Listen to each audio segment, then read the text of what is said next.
और अमेरिका ने RC-135U जासूसी विमान भेजा। एक और बड़ी खबर, मिडिल ईस्ट के नजदीक भेजे गए RC-135 एयरक्राफ्ट को लेकर यह खबर है। RC-135 को ईरान की निगरानी के लिए ही भेजा गया है।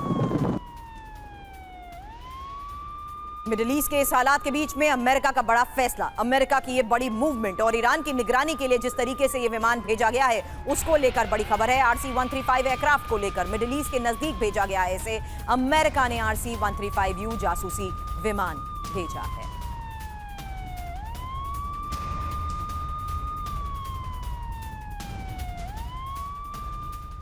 तो इन तमाम बड़ी खबरों और मूवमेंट्स के बीच एक बड़ा सवाल अभी तक यही है कि क्या ईरान के खिलाफ अमेरिका की तरफ से भी जंगी तैयारी की जा चुकी है, क्योंकि अमेरिका जिस तरीके से बड़ी मूवमेंट्स और बड़ी डिप्लॉयमेंट्स कर रहा है, आने वाले वक्त में क्या और विध्वंसक होगा ये युद्ध, और क्या सीधा अमेरिका ईरान को टारगेट करते हुए अब आगे ऑपरेशंस को अंजाम देगा। क्योंकि ईरान के खिलाफ अमेरिका की जंगी तैयारी के बारे में एक बड़ी इंफॉर्मेशन, जहां अमेरिका ने RC-135U जासूसी विमान भेजा है और मिडिल ईस्ट के नजदीक जिस तरीके से उड़ रहा है RC-135 एयरक्राफ्ट, इसको लेकर खबर है पूरे क्षेत्र की जासूसी करने में माहिर है RC-135। और RC-135 को ईरान की निगरानी के लिए भेजा गया है।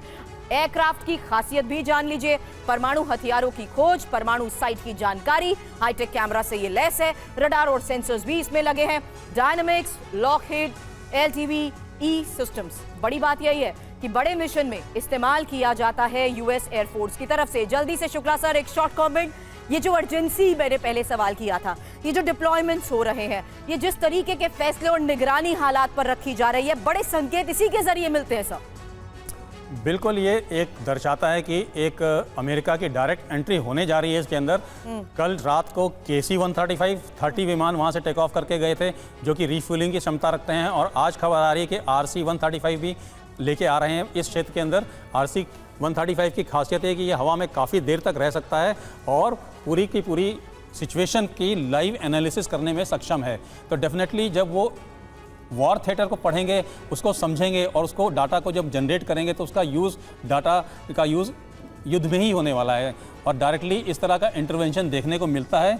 और आने वाले समय में, जैसे इन्होंने बताया, इन्होंने F-23 और F-35 दोनों के दोनों प्लेन ऑलरेडी डिप्लॉय हो चुके हैं और इनके कुछ शिप्स भी आ रहे हैं इस मिडिल ईस्ट के अंदर। तो डेफिनेटली डायरेक्ट इंटरवेंशन की संभावना बहुत नज़दीक से नज़र आ रही है, बहुत नज़दीक से नज़र आ रही है कि अमेरिका डायरेक्टली इंटरवीन करेगा, इस जंग में कूदेगा।